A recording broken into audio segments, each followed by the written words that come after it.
2022 has been a tough year. One of my saving graces have been my creative projects.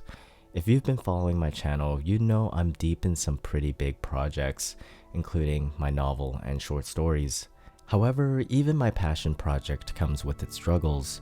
As with all daily grinds, some days it feels like I'm making progress, and other days it feels like I've wasted my time, regressed in my skills, or even set myself up for embarrassment. When this happens, I want to shut it all down and give up. Now, I'm no expert in overcoming struggles. As much as I appreciate Stoic philosophy, it's not easy to practice it in real life. Sometimes I find myself frustrated and confused, but I always get myself back onto the metaphorical horse. In this video, I'll share my most notable writing fears and struggles and what I might do to overcome them. Comparison with others. As I follow more and more artists, writers, and all-around successful people on social media, I often notice the jealousy that brews beneath the surface of my cheerful exterior. Every day I see writers celebrating their milestones, showing off their book covers, and getting profiled by publications, while, for the past few years, I've been in the weeds with my work. Seeing others celebrate while I'm still in the middle of the grind is painful. I'm putting in all this effort, but where is the payoff? This is, of course, a dangerous mindset. When these feelings bubble to the surface, I repeat a quote that has always stuck with me, and that is, "Your success is your success, not my failure." We can sometimes see life as a zero-sum game. For my team to win, the opposition needs to lose. If someone buys their book, then they won't buy mine. When they win, I lose. But when it comes to creativity, that is not true. When people read, when people watch videos, and when people appreciate others' creative work, it elevates all of us. I try to hold on to that whenever I see others achieving their goals. I want to be someone who rises and meets them at the top, not someone who tears others down so they are in the pits with me. None of us will succeed that way. Comparing yourself with others is dangerous, especially when you think they are stealing from you. They are not. They are on a different journey, and their work doesn't impact yours.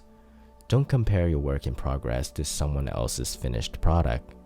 It's all a distraction. I could be jealous, or I could be inspired. Examine their work and see how they did it, and maybe we can learn something. Fear of the one-star review. While I struggle with the success of others, I also struggle with my failures, and nothing epitomizes that more than the fear of getting a one-star review. This fear is irrational because I haven't even completed my novel yet, and here I am, anticipating the criticism and haters. Jumping to a conclusion can lead to a lot of anxiety, and that can throw me off.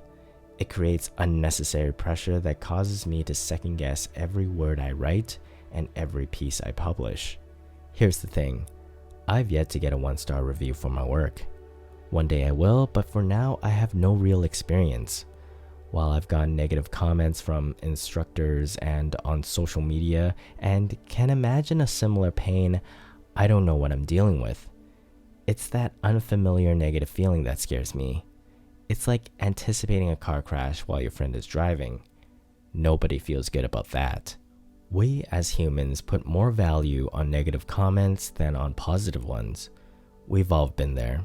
We share our work with someone and they praise us for this and that, but end with one thing they didn't understand or a suggestion.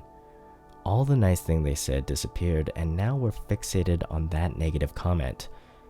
What hurts the most is that there is truth to that comment. But I try to look at it this way. Isn't it kind that they gave us any feedback at all? Reviews are important for creative writers, especially in a saturated market.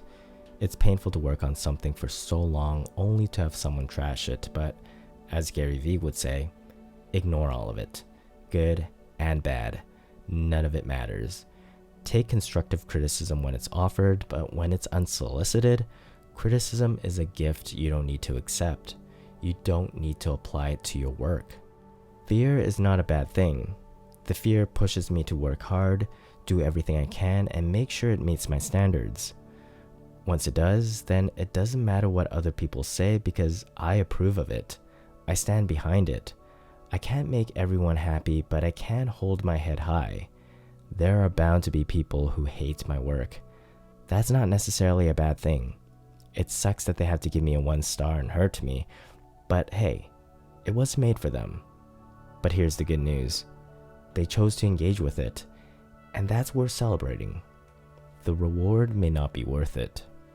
From the start, people have told me that there isn't a lot of money in creative writing. Only a small percentage are lucky enough to make a comfortable living, while others need to hustle or subsidize their creativity with other jobs. This is the reality all writers need to understand when they pursue this craft. The reward at the end may not be a pot of gold. The reward may just be more creative work. While that may sound fruitless to some and money causes stress, it can also be a positive. If you're a writer chasing fame and fortune, good luck. However, if you're a writer who wants to be able to write consistently for your whole life, then you should reframe your mindset.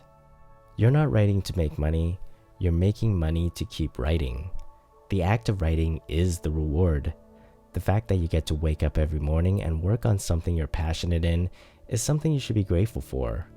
Everything else, the money, the accolades, the fans, the New York Times bestseller ranking, the movie adaptation, and the Lifetime Achievement Award, all that is a bonus. Don't deny it when it comes, but don't put those expectations before your work. When I get caught focusing on what writing can bring, I don't pay enough attention to what writing does. The act of writing is a friend. Our friend is there with us through good and bad times. Our friend is kind and reliable. What our friend isn't is someone that pays us regularly for showing up to hang out with them. We don't expect anything in return for chilling with our friends.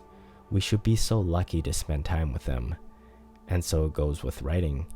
At least that's how I try to see it when my word count increases, but my bank account stays the same. We writers are vulnerable, optimistic people. We put our hearts on the line every time we sit down to create in the hope of impacting an audience. With that pursuit comes fears and struggles beyond story structures and typos. These are things I deal with daily, if not on an hourly basis. It's easy to get caught up in our heads. Of course it is. We are writers. We live in our imaginations. I'm not immune to bad feelings and doubt, and I know you aren't either. I hope this video helps you combat those emotions. Stay strong, keep writing. If you want more videos just like this one, check out this playlist here. My name is Elliot, and I make videos about writing and the creative process. If that interests you, please subscribe and join me on my creative journey.